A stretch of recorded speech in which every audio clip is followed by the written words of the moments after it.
We'll now move into the segment of the forum where audience questions will be asked. And the first question, we will start with Rich Jankovich.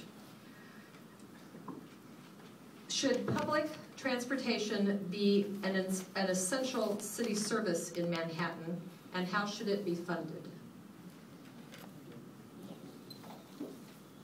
I think it's a great question because I've seen public transportation from a couple of different angles. When we moved here in 1967, many of you have been here that long or longer, there was a bus service, and even farther back, we had other types of transportation, trolleys, etc. And those became very burdensome to the taxpayers and were terribly underutilized. In my work in banking, I've worked with the Northern Indiana Transportation District, which for any of you who've traveled around Chicago, it's the electric train that goes from Chicago to South Bend, Indiana. It's fully subsidized by situs tax placed on rail cars, the leased rail cars heading through Indiana. And it has to be that way because the ridership is not able to privately support the transportation system.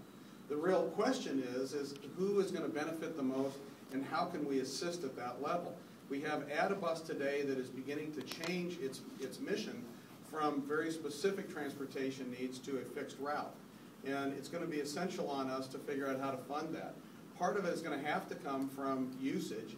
And if the usage isn't there, we're going to probably have to make a decision that that's not viable because it's going to critically hurt the taxpayers of our community.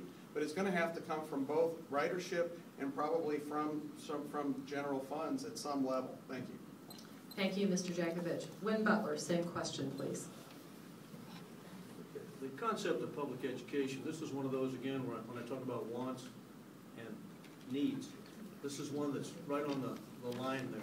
Will it move up into a need or is it a want? And of course, the issue is most public transportation systems end up getting subsidized. So that means the taxpayers would have to pay for that. I spent a lot of time in Europe, and I've seen some outstanding public transportation systems. But the key point is they're used. They're utilized by the population. And the thing here is if we make public transportation an essential thing for the city, will it be used? I think this has to be studied at really great length before I would think that public transportation would become an essential need in the same ballpark as community health, fire department, police department, emergency medical services. Thank you. Thank you, Mr. Butler. John Mata.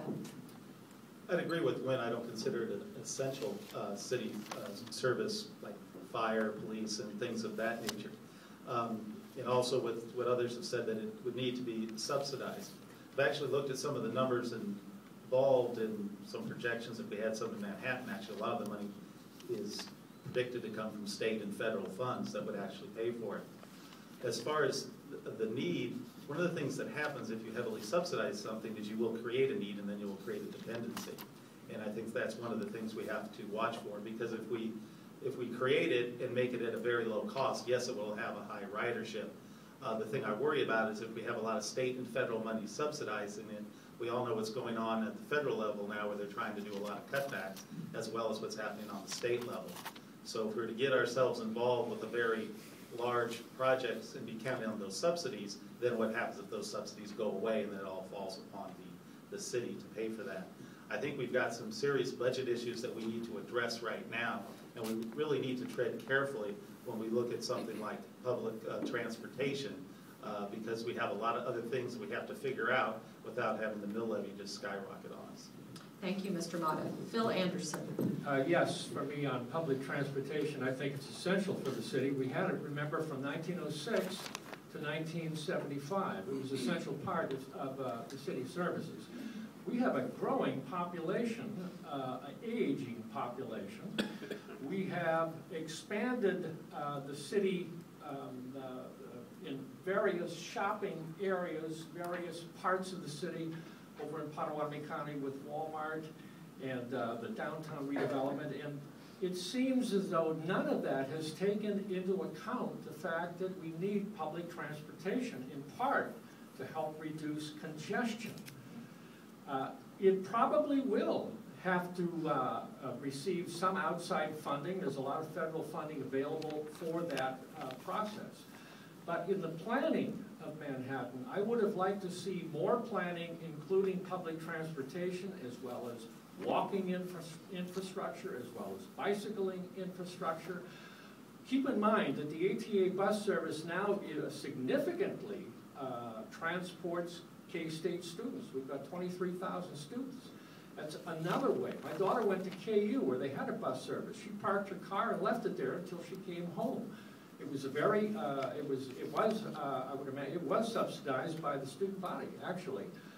It was that important to them, and it cut her cost, transportation costs, and greatly Thank you, Mr. eliminated Anderson. congestion. Stan Herman, same question, please. Well, this is one of the few items that I am interested in looking into as an added expense to the city budget, because I'm the only commission candidate up here that lives in the east half of Manhattan. So I spend a lot of time driving around the east half, and I see many international students walking from Kansas State down to Walmart and then carrying their bags back. And they're used to public transportation where they come from. So if gas goes up to $5 a gallon before the end of the year, I think there's going to be a serious look into public transportation. So I think we ought to explore how to expand the ATA busing. 25% of the ridership is already K-State students, but come up with fixed routes, maybe from Annenberg Park to Walmart, or from Meadowlark Retirement Center down to the mall, 2 fixed routes going across the city. I think it would have enough ridership in the years to come here to have a feasible chance of surviving there. I know it's going to have to depend on federal and state, and counties are also subsidizing the ATA bus system there with the counties near Riley County. So I'm in favor of looking into it and see how feasible it is, depending on the economy. Thank you.